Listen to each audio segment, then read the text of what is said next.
6 de la tarde, bienvenidos al noticiero. Vamos a actualizar toda la información de este lunes, día 23 de diciembre, últimos compases del año 2025, mientras seguimos muy pendientes de esa actualidad geopolítica porque los frentes continúan abiertos en esa guerra entre Rusia y Ucrania, una guerra en la que parece que en las últimas horas Rusia está ganando terreno, mientras seguimos muy pendientes de ese gobierno interino en Siria sobre el que los diferentes actores internacionales se van posicionando. En paralelo, pendientes también de esas conversaciones de paz que se están produciendo entre Israel y Hamás. Parecía que el acuerdo era inminente hace unos días, se retrasa ese acuerdo, aunque hoy el primer ministro israelí Benjamin Netanyahu ha insistido en que parece que se va avanzando sobre ese posible acuerdo. Algunos de los impedimentos, los temas más controvertidos, pues los que llevan siendo complicados desde el 7 de octubre del año 2023. Cómo se tendría que producir la liberación de rehenes que Hamás tiene retenidos desde entonces y también la presencia de tropas israelíes en el corredor de Filadelfia. Estos son algunos de los asuntos que les vamos a contar en este noticiero, pero vamos a empezar, vamos a ir por partes.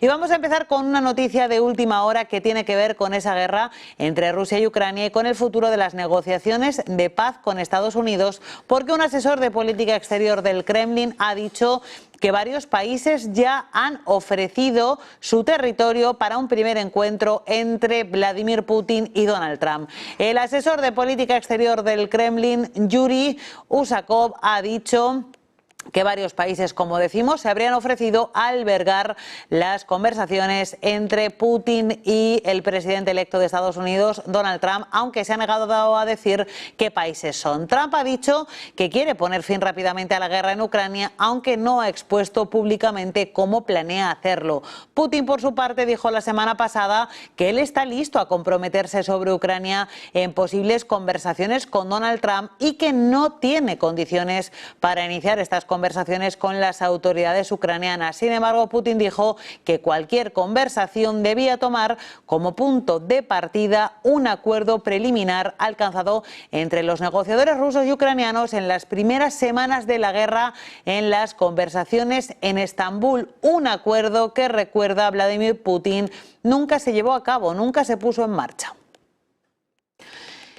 Mientras les contamos que Rusia avanza en territorio ucraniano. De hecho, Kiev sospecha que el Kremlin estaría preparando una ofensiva en la región meridional de Zaporilla. El avance de los soldados rusos está acercando la línea del frente a la región de Dnipropetrovsk. Ucrania sospecha también que Rusia prepara una ofensiva en la región meridional de Zaporilla. Las tropas de Moscú ya ocupan parte de ella, pero el frente meridional se ha mantenido relativamente estable desde principios de año en comparación con el frente oriental. Un gran ataque ruso supondría un desafío para el ejército ucraniano, cuyas fuerzas ya están al límite en las regiones orientales. Las tropas rusas se han apoderado de más territorio ucraniano en noviembre que en ningún otro mes desde marzo de 2022, según un análisis de AFP basado en datos del Instituto para el Estudio de la Guerra con sede en Estados Unidos. Rusia ha acelerado su avance en el este de Ucrania en los últimos meses, con especial intensidad en las últimas semanas, tratando de ganar el mayor territorio posible antes de que el presidente electo Donald Trump tome posesión de su cargo el próximo 20 de enero. Recordemos, tal y como les estábamos contando hace unos instantes, que Trump ha prometido un final rápido del conflicto sin haber dado detalles sobre cómo pretende hacerlo. Ucrania, dadas sus actuales dificultades militares, teme verse obligada a aceptar un acuerdo que sea desfavorable para su territorio. Y les contamos también pues palabras del asesor de política exterior del Kremlin, de Yuri Usakov. Ha dicho que considera probable que los soldados de Corea del Norte participen en el desfile de Año Nuevo del próximo año en la Plaza Roja de Moscú para conmemorar la victoria soviética sobre la Alemania nazi en la Segunda Guerra Mundial. Ucrania dice que los soldados de Corea del Norte han luchado del lado de Rusia contra tropas ucranianas que intentan mantener territorio en la región de Kursk, en Rusia. Moscú no ha confirmado ni ha negado la presencia de tropas norcoreanas en su territorio en ningún momento. Y precisamente en referencia a esas tropas ucranianas, esas tropas de Corea del Norte con presencia en territorio ucraniano, dice Volodymyr Zelensky, el presidente ucraniano, que más de 3.000 soldados de Corea del Norte habrían resultado muertos o heridos en esa región de Kursk en los combates de las últimas semanas. Zelensky ha asegurado que las tropas norcoreanas que combaten contra una incursión ucraniana en la región rusa de Kursk han sufrido más de 3.000 bajas. Según datos preliminares, dice, el número de soldados de Corea del Norte muertos o heridos en esta región ha superado ya los 3.000, según ha publicado Zelensky en un mensaje a través de la red social X.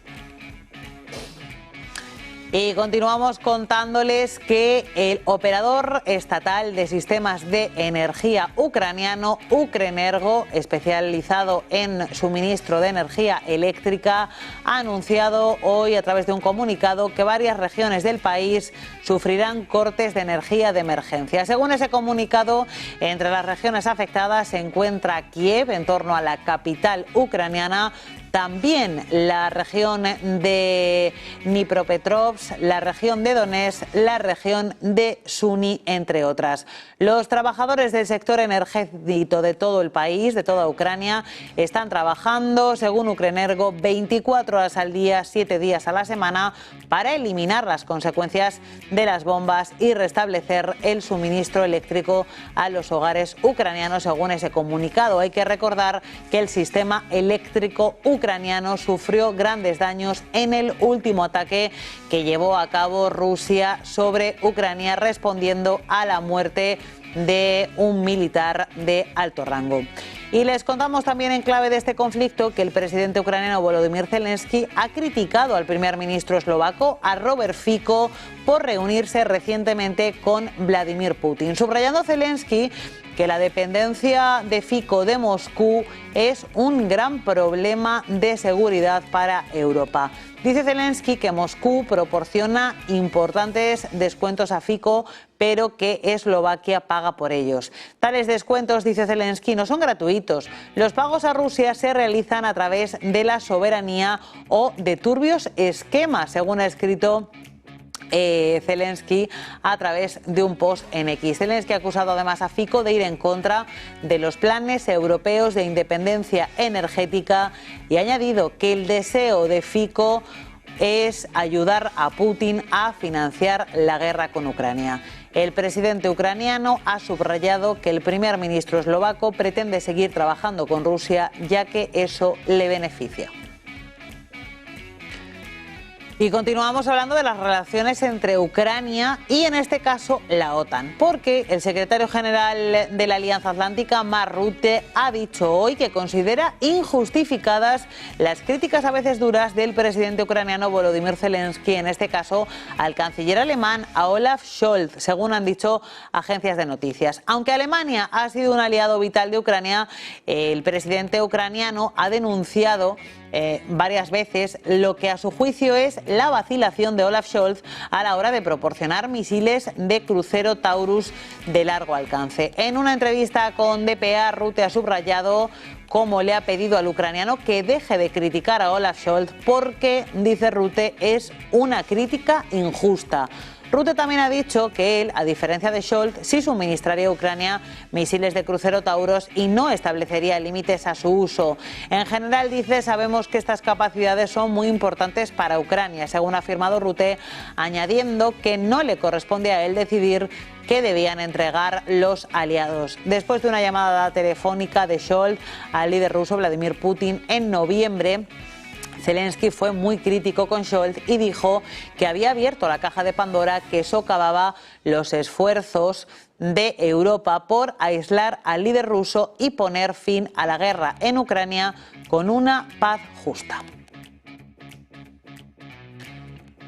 Y continuamos hablando de otra conversación que en este caso se ha producido entre Volodymyr Zelensky y el canciller británico, el primer ministro británico, Keir Starmer. Coinciden en que los próximos meses van a ser vitales para Europa y para la OTAN. El primer ministro británico Starmer y el presidente ucraniano Zelensky han coincidido en una conversación telefónica en que lo que suceda en Ucrania en las próximas semanas y meses será importante para Europa y para la OTAN, según ha comunicado el 10 de Downing Street. El presidente Zelensky ha reflexionado sobre la situación en la línea de frente en Ucrania y la necesidad de garantizar que Kiev pueda degradar a las fuerzas rusas, dicen desde el gobierno británico. Los próximos meses, según la conversación telefónica entre ambos líderes, serán importantes para el territorio europeo y será vital que las ambiciones del presidente ruso Vladimir Putin fracasen, a juicio de Starmer y de Zelensky, en Ucrania.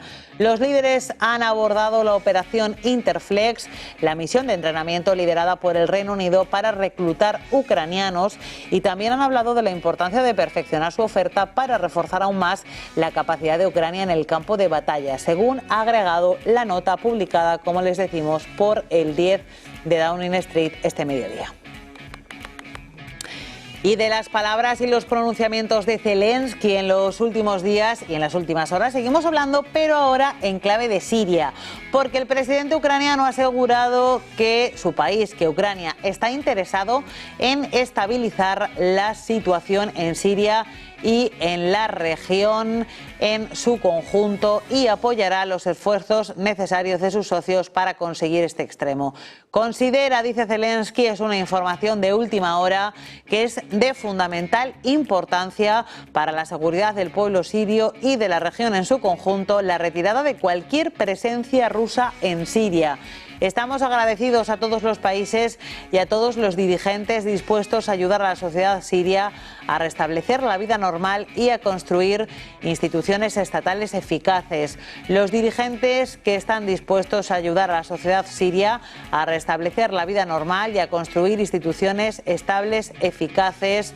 Estamos con ello. Para ello es necesario que Ucrania esté de la mano del pueblo sirio. Estamos dispuestos a trabajar con los representantes. Para ello, Ucrania está dispuesta, como decimos, a trabajar con los representantes del pueblo sirio.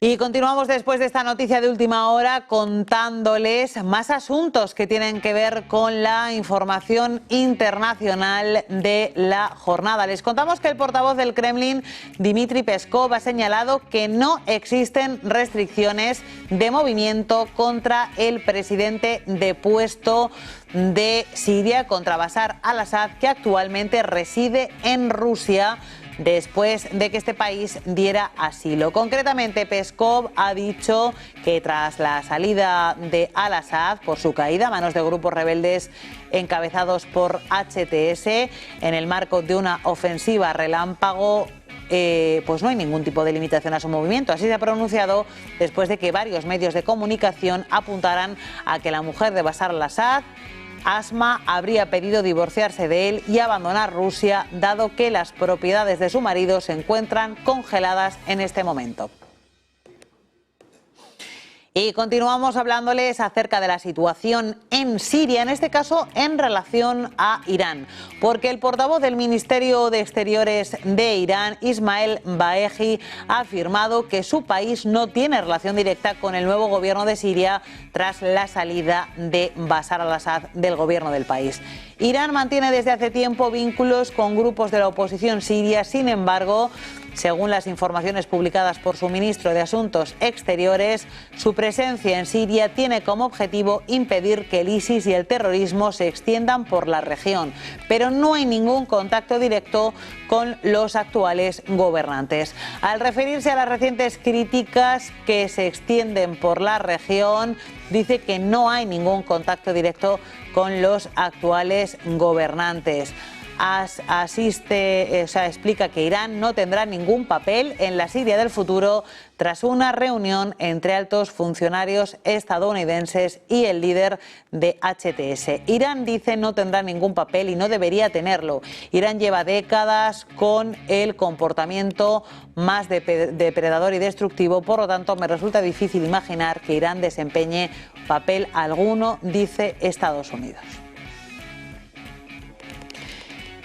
Y quien sí habla con el gobierno interino de Siria es Jordania. El ministro de Asuntos Exteriores de Jordania dice que mantiene amplias conversaciones en Damasco con el líder de HTS. es Ayman Safadi, ministro de Exteriores de Jordania, quien hoy está de visita en Damasco para mantener amplias conversaciones con las nuevas autoridades instauradas en Siria y con el líder de HTS, Ahmed Hussein al-Sara, conocido como Abu Mohamed al-Golani. Es el líder interino, recordemos, tras la caída de Bashar al-Assad a principios de diciembre. El Ministerio de Exteriores jordano ha señalado en un mensaje a través de X que Safadi, quien además es viceprimer ministro, visita hoy Damasco para reunirse con el comandante en jefe de la nueva administración en Siria. Tras ello, la diplomacia jordana ha destacado que Safadi ha mantenido amplias conversaciones con al-Golani, mientras que el propio ministro ha mostrado en declaraciones concedidas a la televisión qatarí Al Jazeera que describe a Irán como a Siria como un pueblo hermano y describe la etapa actual como una etapa de reconstrucción de la patria. Ha apostado por avanzar en conseguir una Siria libre, segura e independiente, sin terrorismo, sin exclusión y sin peligro, y ha abogado por construir un sistema en el que todos los sirios participen y que proteja los derechos de todos, antes de ahondar en que la seguridad de ambos países, de Siria y de Jordania, está interconectada. Y vamos a hacer una pausa publicitaria. Enseguida continuamos actualizando la información de la jornada.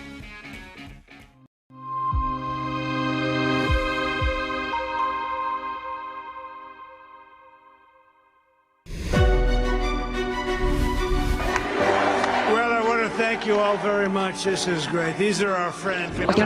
Vosotros estabais hace una semana liando la parda. Y ahora, no, ahora hay que sobrevivir 4 años.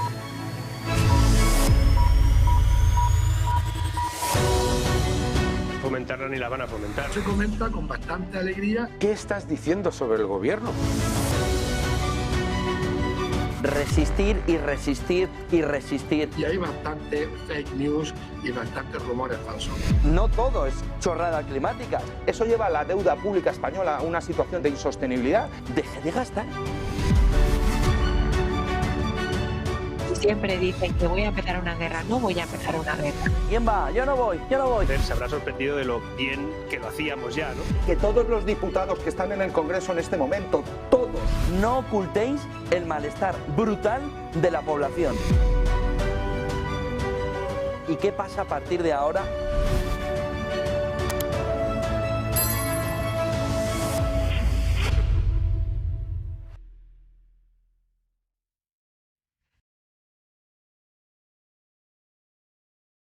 ¿Sabes lo importante de tener la mejor información para la toma de decisiones?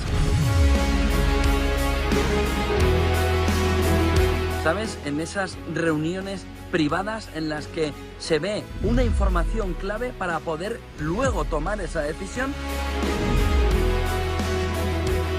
Es lo que queremos en el club al que te invitamos ya, en el club en el que Negocios Televisión lanza para que puedas tener toda la información, la mejor información y tomar las mejores decisiones. ¿Cómo crees que va a evolucionar el euro en un entorno en el que todo el mundo inversor piensa que camina hacia la paridad? ¿Cómo le va a afectar el fenómeno Trump? ¿Cómo le va a afectar al conjunto europeo? Inscríbete aquí abajo.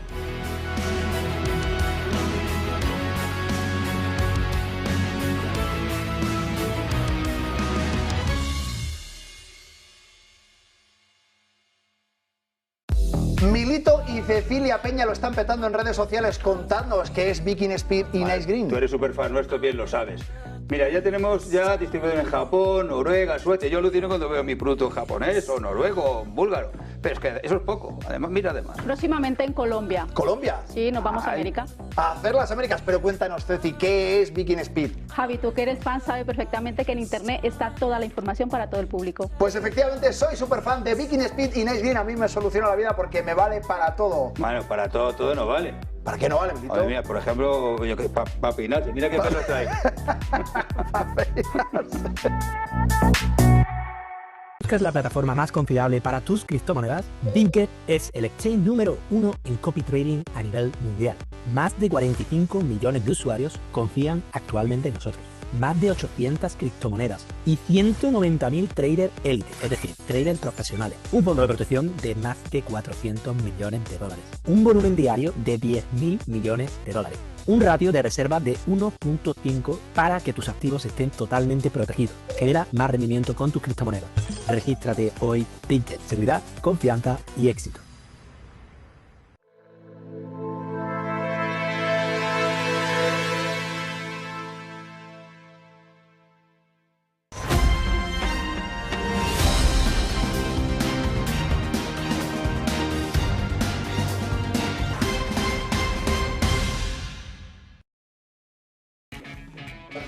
En directo son las 6:20 hora central europea. Continuamos actualizando toda la información geopolítica en este noticiero y precisamente vamos a empezar este bloque contándoles una noticia de última hora, y es que los hutíes de Yemen han anunciado el lanzamiento de 2 drones Jaffa sobre territorio israelí, concretamente en las regiones de Jaffa y Askelon. Han lanzado los hutíes una declaración de las fuerzas de Yemen sobre la ejecución de 2 operaciones militares por parte de la Fuerza Aérea con 2 drones Jaffa que han apuntado a 2 objetivos militares de Israel en las regiones de Askelon, en la Palestina ocupada. Las 2 operaciones han logrado sus objetivos, según dicen los hutíes. Y vamos a continuar ahora en clave de Rusia y de los BRICS, porque Rusia ha recibido la demanda de varios países para entrar a formar parte del club de los BRICS a partir del 1 de enero. Rusia recibe confirmación de varios países sobre su disposición de convertirse en socios de los BRICS, estatus que les será otorgado a partir del 1 de enero, según ha informado el asesor del presidente ruso, Yuri Osakov. Hasta el momento han confirmado su disposición Bielorrusia, Bolivia, Indonesia, Kazajstán, Cuba, Malasia, Tailandia, Uganda y Uzbekistán. Y continuamos contándoles que las autoridades electorales de Bielorrusia han registrado al presidente Lukashenko como candidato a la presidencia del país. La Comisión Electoral Central de Bielorrusia ha registrado a Alexander Lukashenko como candidato a la presidencia de cara a las elecciones del próximo 26 de enero, según la agencia bielorrusa Belta. Además de Lukashenko, cuya victoria en las elecciones presidenciales de 2020 no ha sido reconocida ni por la oposición ni por Occidente, pues además de Lukashenko, como les decimos, como les contamos, el motivo por el que no ha sido reconocido es por las estrechas relaciones entre el presidente ruso Vladimir Putin y Lukashenko. El propio Lukashenko dice que no podría irse del país mañana porque sería una traición para su país. La oposición acusa a Lukashenko de dirigir un estado policial, mientras Ucrania le considera cómplice de la guerra entre Ucrania y Rusia.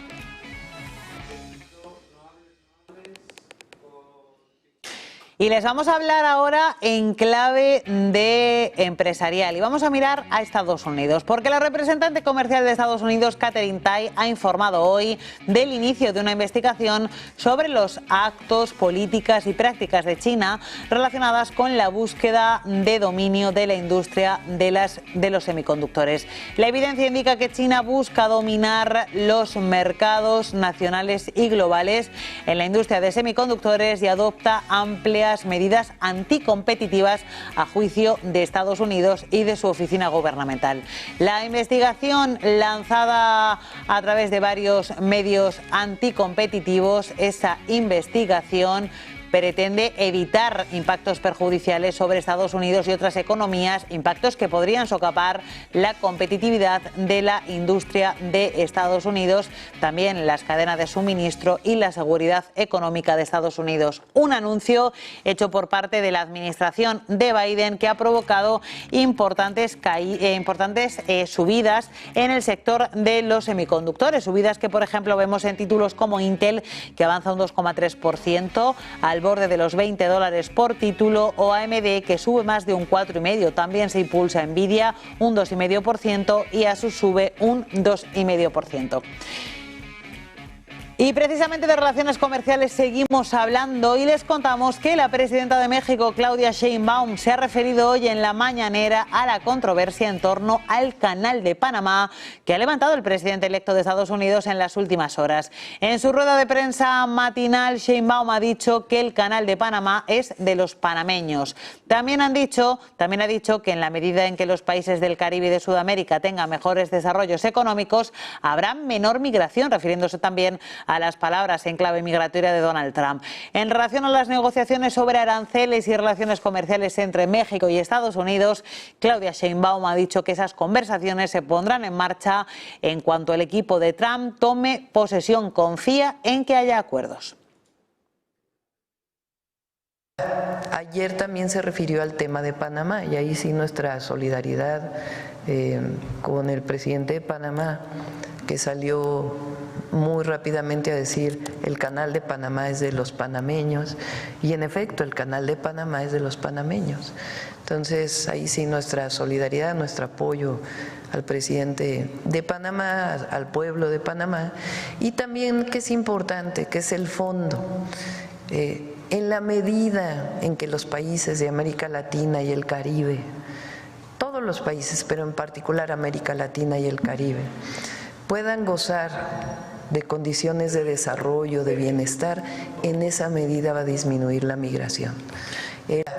Todo después de que Donald Trump haya denunciado este domingo que Estados Unidos está sufriendo, dice, una estafa por parte del Canal de Panamá. Ha insistido en que exigirá su devolución si no se reducen las tarifas que cobra para su tránsito. Durante su intervención en un foro ha insistido en, como decimos, en que exigirá su devolución si no se reducen las tarifas que cobra para su tránsito. Foro en el que ha participado, como decimos, en Texas, en Phoenix, en Arizona, perdón.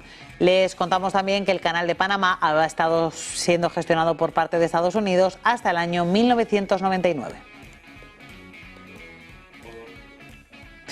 Y les contamos también sobre las negociaciones, sobre ese intento de alto el fuego en la Franja de Gaza, que el primer ministro de Israel, Benjamín Netanyahu, ha reconocido hoy un cierto avance en las negociaciones con Hamás sobre un alto el fuego y sobre intercambio de prisioneros.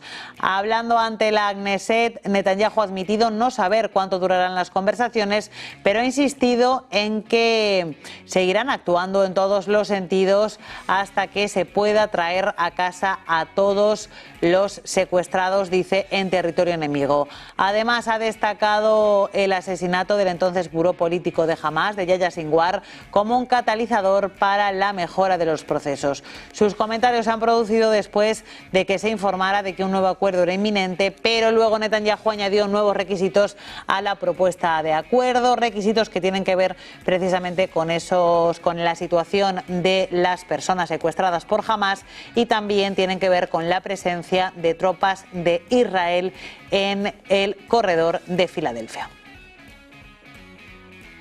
Y les hablamos más en clave macroeconómica. Les contamos que la confianza del consumidor en Estados Unidos se ha deteriorado en diciembre, según ha revelado la Conference Board en su informe publicado este mediodía. El índice de confianza de los consumidores se ha situado en 104.7, por debajo del nivel de 111.7 de noviembre y también por debajo de las expectativas. Si nos adentramos de forma un poquito más profunda en esa publicación de la Conference Board, les contamos que dicen desde la propia Conference Board que el reciente repunte de la confianza de los consumidores no se ha mantenido en diciembre, ya que el índice ha vuelto a caer a la mitad del rango que ha prevalecido durante los últimos 2 años, según la economista jefe de la Conference Board. En comparación con el mes pasado, los consumidores en diciembre se han mostrado sustancialmente menos optimistas sobre las condiciones comerciales y los ingresos futuros. Además, el pesimismo sobre las perspectivas de empleo futuro ha regresado después de que prevaleciera un optimismo cauteloso en octubre y en noviembre. Y les contamos que las acciones de varios fabricantes de semiconductores se han impulsado después de que la administración de Joe Biden, se lo contábamos hace unos minutos, haya anunciado una investigación sobre el sector de los semiconductores de Asia, concretamente de China. les ha acusado de actuaciones comerciales desleales. Entre los títulos que más están subiendo, pues se lo estamos contando, los de AMD, los de Global Foundries o los de Broadcom. También Microchip Technologies ha experimentado subidas, también las hemos visto en Intel, en Nvidia o en Qualcomm. Y les contamos también más cosas en clave empresarial. Les tenemos que contar que OpenAI está superando constantemente a Google en la obtención de acuerdos de licencias de contenido con editores de noticias para entrenar sus grandes modelos de lenguaje, según un informe que se ha publicado hoy. Según ese informe, OpenAI ha mejorado su posición en el mercado por delante de Google, al tiempo que potencia innovadores en componentes publicitarios y editoriales. En cambio, según este informe, las iniciativas de Google con Gemini han generado respuestas mixtas. Entre las personas a las que Google ha presentado su propuesta, varias han dicho que no les ha impresionado, en parte porque la tecnología no era mejor que la de OpenAI. Otro ha dicho que utilizaban un proveedor de nubes diferente y que no valía la pena cambiarse a Google Cloud. El quinto ha dicho que todavía estaban considerando la oferta. Y vamos a ver cómo están reaccionando los títulos de Alphabet, de la matriz de Google, a este anuncio. Vemos cómo los títulos de Alphabet pues ahora se impulsan un 1,3%, cotizando en el entorno de los $194 por título. Y de Alphabet y Google nos vamos a Meta, porque la compañía planea agregar pantallas a sus gafas inteligentes, según gafas inteligentes fabricadas en colaboración con el fabricante Elisor Luxottica. Unas gafas que podrían estar disponibles ya en la segunda mitad del año 2025. Esas pequeñas pantallas que quiere poner Meta mostrarán a los usuarios notificaciones y mensajes del asistente virtual de Meta. Según se informa, Meta pretende que sus auriculares compitan con el teléfono inteligente como dispositivo principal de los usuarios. Las gafas de realidad aumentada Orion de Meta, lanzadas en septiembre, también se están desarrollando a un ritmo acelerado, ya que la compañía planea convertirlas en algún momento en un producto de consumo, según fuentes citadas en un informe que se ha publicado. Hoy vamos a ver en tiempo real cómo cotizan. Después de este anuncio, los títulos de Meta avanzan un 2,4%, al borde en tiempo real de los $600 por título. Y les hablamos de un par de noticias en clave de automovilística antes de irnos con una pausa publicitaria. Les contamos en primer lugar que Toyota ha anunciado que tiene previsto establecer una nueva planta de fabricación de vehículos eléctricos en China. Esta planta se centrará en la fabricación de la marca de lujo Lexus en Shanghái. La iniciativa marcará la primera ocasión en la que Toyota construirá y administrará de forma independiente su propia planta dentro del país, ya que las actividades de producción del fabricante de automóviles en China se han llevado a cabo a través de asociaciones con empresas locales. Toyota ha despedido la sesión hoy en el mercado asiático con subidas ciertamente intensas del entorno del 2,3%. Y de Toyota tenemos que seguir hablando de coches, pero en este caso les hablamos de Nissan y de Honda, porque los fabricantes de automóviles japoneses Nissan y Honda con Mitsubishi han confirmado que han iniciado conversaciones oficiales para fusionarse y crear el tercer fabricante de automóviles más grande del mundo en términos de venta, precisamente por detrás de Toyota, también japonesa, y por detrás de la alemana Volkswagen. Así lo han anunciado desde las propias compañías, también lo ha corroborado el propio gobierno japonés.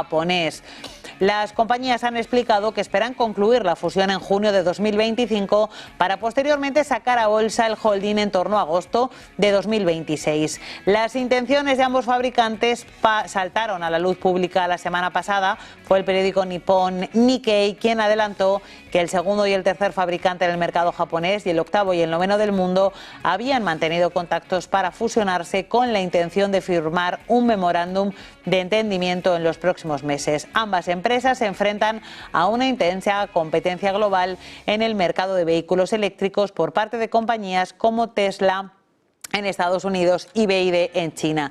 Las acciones de Honda y de Nissan han experimentado un importante repunte. Las de Honda han despedido la sesión con subidas del 3,8%, las de Nissan también con subidas del entorno del 1,6% y las de Mitsubishi con un avance del 1,5%. Y si miramos al comportamiento de Tesla, pues no le afecta en negativo esta información. Tenemos a Tesla subiendo en tiempo real un 2,3%, cotizando en los $431 por título.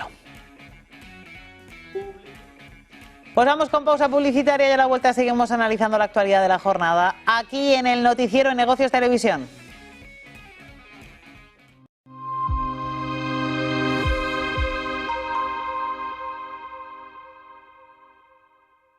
¿Te preocupa que tu inquilino no pague el alquiler? Sabemos que esto puede ser un desafío. Aunque los gastos son fáciles de calcular, el verdadero reto es gestionar la falta de pago por parte del inquilino. SEAC te ofrece una garantía de renta asegurada hasta que recuperes tu vivienda pase el tiempo que pase. Relájate. SEAC se encarga de todo. Alquila tranquilo. SEAC responde. ¿Qué cuento quieres hoy? ¿Te cuento uno de los míos? ¿El del farmacéutico? ¿O el de María, la abogada? El de Ana, la arquitecta. Vale. Eres una niña que soñaba con crear los edificios más impresionantes de la Tierra. Se pasaba el día dibujándolos. Sabía que algún día acabarían llegando a lo más alto de cada ciudad. Y que cualquier persona... Cada profesional tiene detrás una historia increíble. Creer en ella es lo que de verdad cuenta. Arquia Banca, el banco de los profesionales. Silver Gold Patrimonio nace en 2018 con el objetivo de innovar en el mercado de los metales preciosos de inversión, ofreciendo nuevas alternativas para que cualquier persona, familia o empresa pueda entrar en el fantástico mundo de los metales de inversión de forma sencilla y acompañada por consultores expertos en el sector. Silver Gold Patrimonio quiere avanzar contigo. ¿Sabes lo importante de tener la mejor información para la toma de decisiones? ¿Sabes? En esas reuniones privadas en las que se ve una información clave para poder luego tomar esa decisión. Es lo que queremos en el club al que te invitamos ya, en el club en el que Negocios Televisión lanza para que puedas tener toda la información, la mejor información y tomar las mejores decisiones. ¿Cómo crees que va a evolucionar el euro en un entorno en el que todo el mundo inversor piensa que camina hacia la paridad? ¿Cómo le va a afectar el fenómeno Trump? ¿Cómo le va a afectar al conjunto europeo? Inscríbete aquí abajo.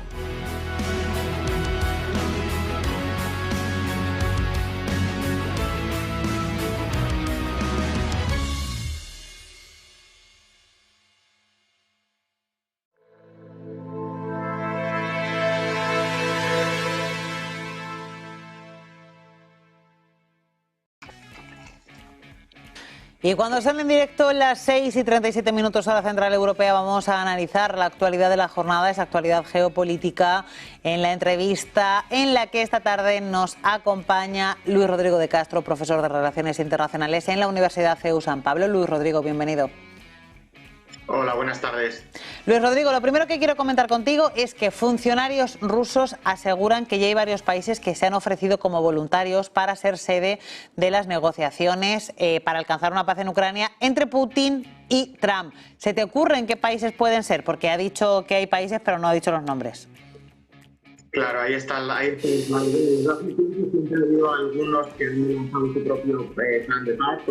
De pronto se me ocurren dos casos que han venido realizando mediación entre la parte ucraniana y la parte rusa y, por ejemplo, pues aquí China, que presentó su propio plan de paz y bueno, pues ha estado intentando mediar muy a la China, mala redundancia, pero bueno, es un foro que podría ser posible, o por lo menos de entrada sería uno de esos que podríamos incluir dentro de este catálogo, ¿no?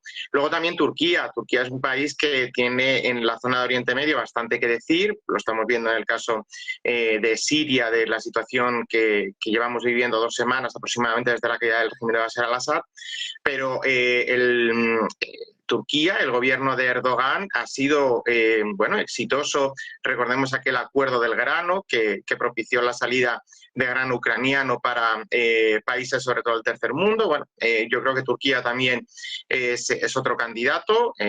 También modestamente podremos mencionar el Vaticano. El propio Papa también mandó una misión de paz encabezada por un cardenal de su confianza a intentar mediar entre las partes, y por tanto, bueno, pues también podríamos incluirlo, ¿no? Es un poco casi hablar por hablar, pero bueno, pues China, Turquía, el Vaticano, también seguramente alguno de los BRICS, pues por ejemplo algún país que pueda tener una relación cordial con Estados Unidos y cordial con Rusia, pero también que no haya tenido una participación excesiva en Ucrania. Pues por ejemplo aquí yo también creo que no es descabellado incluir Brasil, Sudáfrica o incluso la India, ¿no? Son países que no han tenido una participación activa, directa en Ucrania, han sido países que han tenido una posición muy suya de condena en algunos de ellos de ambas partes, tanto de la agresión como de la respuesta armada. Y lo que sí lo que sí podríamos descartar sobre todo son países del entorno OTAN, países muy alineados con Rusia, como por ejemplo Bielorrusia, alguna república de Asia Central, quizá también podría ser descartable por aquellos vínculos tradicionales que mantienen con Rusia.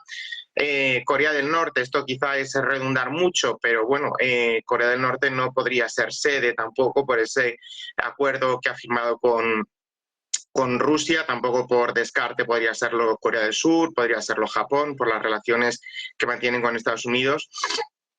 Pero quizá yo me quedaría sobre todo, o si tuviera que elegir uno de todos ellos, yo apostaría quizá por Turquía, ¿no? Creo que es un país que tiene buenas posibilidades o buena recepción por parte de Estados Unidos, porque es un socio de la Alianza Atlántica, es un país de la OTAN, pero también es un país que mantiene unas relaciones un poco escépticas, por lo menos es lo que hemos visto, respecto a una participación activa en Ucrania. Erdogan tiene una relación también con Putin que bueno, pues no es la que puede tener Joe Biden, y eso pues también podría ser aprovechable, ¿no? Pero como digo, esto es quizá un poco andar a tientas, pero quizá pues Turquía tendría más bazas que China, muchísimas más por supuesto que el Vaticano, porque más allá de la modestia del territorio, la diplomacia vaticana puede jugar como ha demostrado en la historia de las relaciones internacionales, por ejemplo en la mediación del canal Beagle en los 80 entre Argentina y Chile, pero bueno, pues quizá pues por la pequeña dimensión de ese estado sea mucho más modesta, ¿no? Yo quizá apostaría por algún país del entorno BRIC, algún país pues como por ejemplo India o Turquía.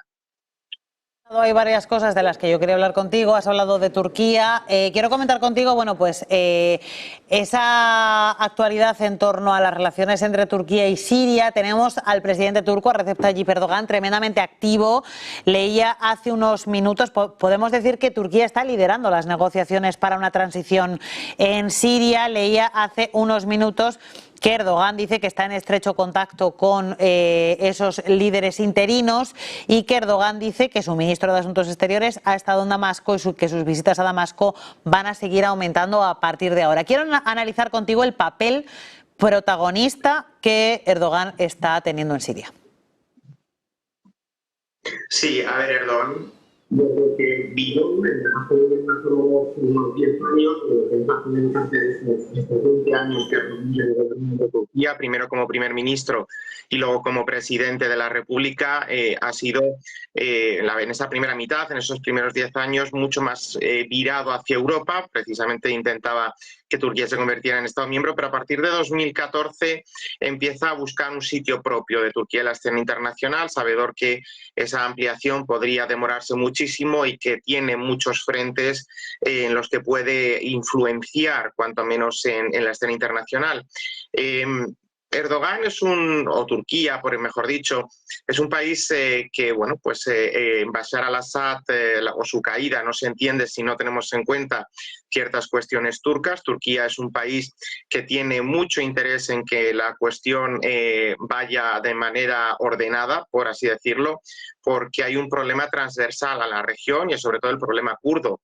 En Turquía hay una región, la más suroriental, mayoritariamente kurda, pero también lo es el norte de Irak, lo es la parte más occidental de Irán y también una parte de Siria comparte esta problemática. Por tanto, el dejar que el elemento kurdo se desboque acabaría también provocando una inestabilidad en Turquía.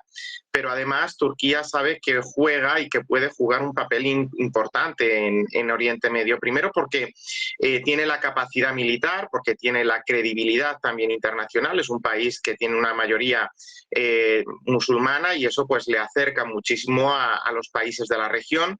Es un país que a pesar de todo pues no tiene unas relaciones malas con Israel, por lo menos son cordiales, con lo cual también le acerca al elemento de conflicto entre Israel y Palestina, y además dentro de la conciencia turca hay cierto elemento de responsabilidad precisamente porque fueron zonas que hasta la caída del Imperio Otomano eran las zonas del sultán, eran territorios del sultán otomano que gobernaba incluso hasta ambas orillas de la península arábiga. Por tanto, hay una desde el punto de vista de la historicidad, de la conciencia colectiva turca, hay una conexión y hay una cercanía mucho más de lo que aparentemente puede aparecer viendo el mapa de la Turquía moderna.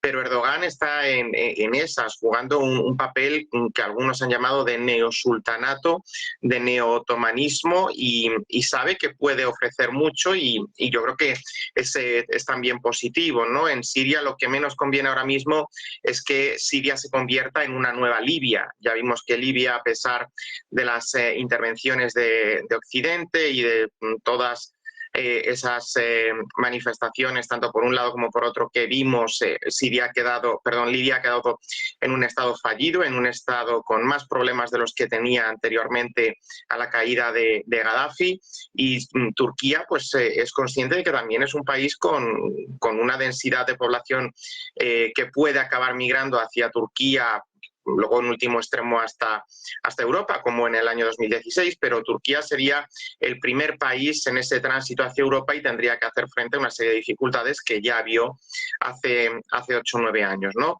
De ahí que Turquía también tenga interés en una Siria estable, una Siria que, bueno, pues más allá de que pueda tener una orientación u otra, por lo menos que no sea un Estado fallido, que no sea un Estado en quiebra, que no sea un nuevo Afganistán también, en el que, bueno, Erdogan está inmerso en una reislamización, por lo menos en algunos sentidos más tenue que en otras, pero sí en una reintroducción del elemento islámico y esto que vire hacia un nuevo Afganistán, hacia un nuevo modelo talibán, pues a Turquía también le asusta. A Turquía tampoco le apasiona tener un modelo extremista en sus propias fronteras.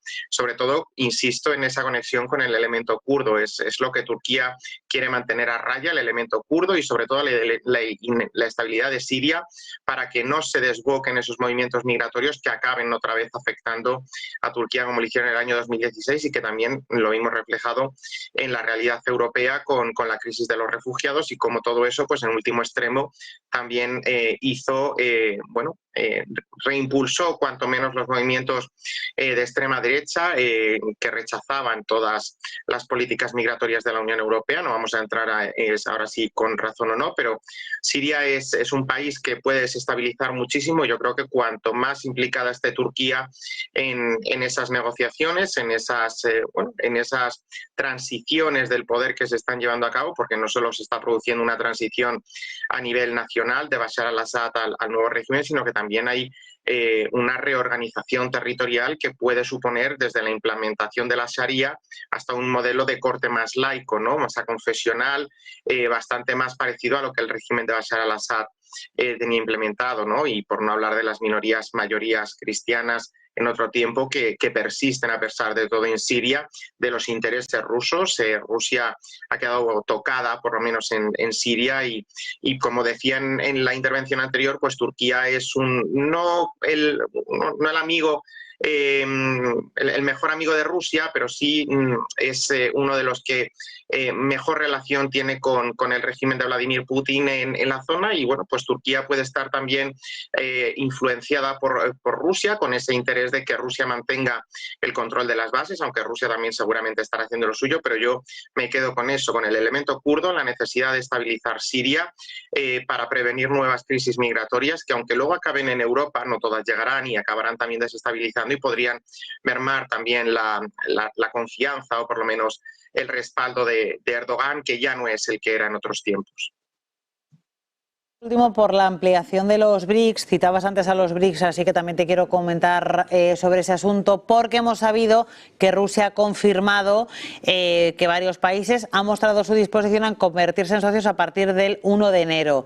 Los nombres, pues tenemos a Bielorrusia, a Bolivia, Indonesia, Kazajstán, Cuba, Malasia, Tailandia, Uganda y Uzbekistán.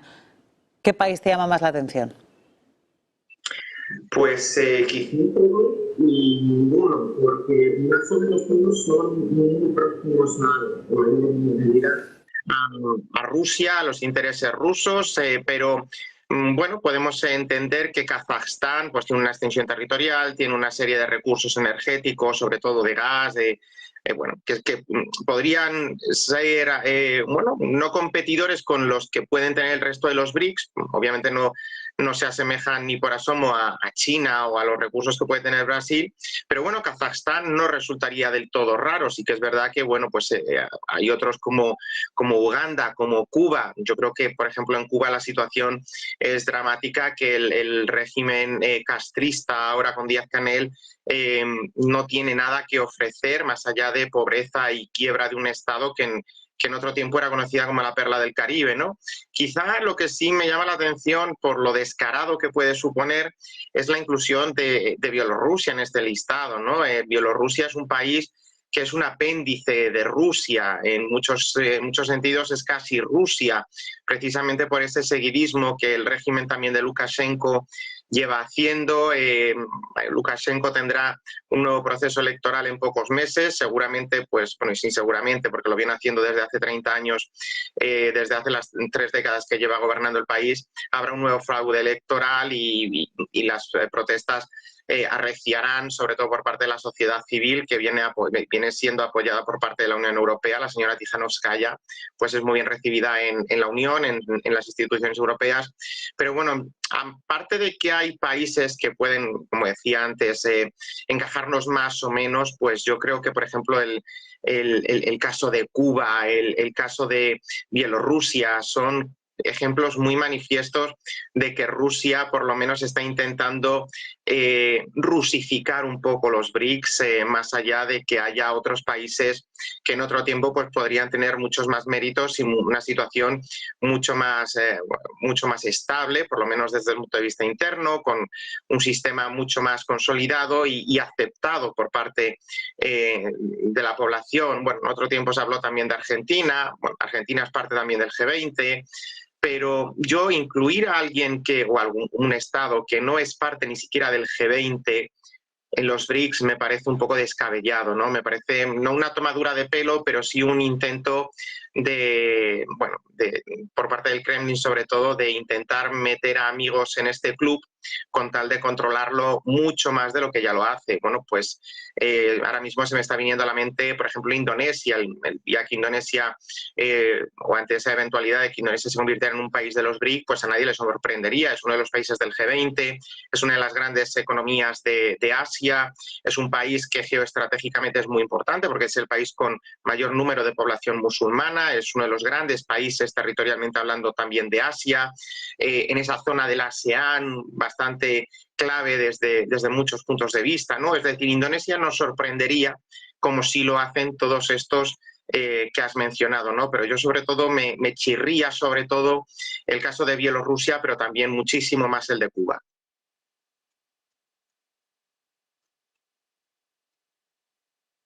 Luis Rodrigo de Castro, profesor de Relaciones Internacionales en la Universidad CEU San Pablo, un placer compartir contigo estos minutos. Gracias. Muchas gracias y feliz Navidad. Feliz Navidad para ti también. Nos vamos a ir en directo a la señal que nos llega desde el Palacio del Elíseo en Francia, donde está ofreciendo una rueda de prensa Alexis Kohler, funcionario de la presidencia francesa, para dar conocimiento y constancia del nombramiento de nuevos ministros después de que François Bayrou fuera nombrado primer ministro del gobierno de Emmanuel Macron. Así que vamos a esa señal que nos llega en directo desde el Elíseo.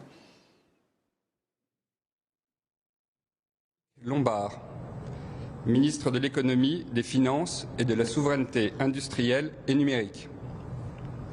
Monsieur Sébastien Lecornu, ministre des Armées. Madame Rachida Dati, ministre de la Culture. Monsieur François Rebsamen, ministre de l'Aménagement du Territoire et de la Décentralisation. Monsieur Jean-Noël Barrot, ministre de l'Europe et des Affaires étrangères. Madame Agnès Pannier-Runacher, ministre de la Transition écologique, de la biodiversité, de la forêt, de la mer et de la pêche. Madame Annie Genevard, ministre de l'Agriculture et de la Souveraineté alimentaire. Monsieur Laurent Marcangeli, ministre de l'Action publique, de la Fonction publique et de la Simplification. Madame Marie Barsac, ministre des Sports, de la Jeunesse et de la Vie associative. Sont nommés ministres auprès des ministres de plein exercice. Auprès du Premier ministre, Monsieur Patrick Mignola, ministre délégué chargé des relations avec le Parlement. Madame Aurore Berger, ministre déléguée chargée de l'égalité entre les femmes et les hommes et de la lutte contre les discriminations. Madame Sophie Primas, ministre déléguée, porte-parole du gouvernement. Auprès de la ministre d'État, ministre de l'Éducation nationale, de l'enseignement supérieur et de la recherche. Monsieur Philippe Baptiste, ministre chargé de l'enseignement supérieur et de la recherche. Auprès du ministre d'État, ministre de l'Intérieur, Monsieur François-Noël Buffet. Auprès de la ministre du Travail, de la Santé, de la Solidarité et des Familles, Madame Astrid Panossian-Bouvet, ministre chargé du Travail et de l'Emploi. Monsieur Yannick Neuder, ministre chargé de la Santé et de l'Accès aux soins. Madame Charlotte Parmentier-Lecoq, ministre déléguée chargée de l'autonomie et du handicap. Auprès du ministre de l'Économie, des Finances... Pues esa es la última hora que nos llega tras la crisis de gobierno en Francia, que se resuelve con un reajuste de las principales carteras por parte del primer ministro François Bayrou. Entre los principales cambios, entre los más destacables, que Gérald Darmanin será nombrado ministro de Justicia tras haber estado en otra cartera. Les contamos también que el exministro socialista François Rebsamen será nombrado ministro de Ordenación del Territorio y Descentralización. La macronista Amélie de Montchalin será nombrada responsable de Cuentas Públicas, y los responsables del Ministerio de Asuntos Exteriores y del Ministerio de Defensa no sufrirán cambios. Así que esa es la última hora. Y es que Gérald Darmanin será nombrado ministro de Justicia. Recordemos que su cargo anterior era el de ministro del Interior. Pausa publicitaria y a la vuelta continuamos con la programación aquí en Negocios Televisión.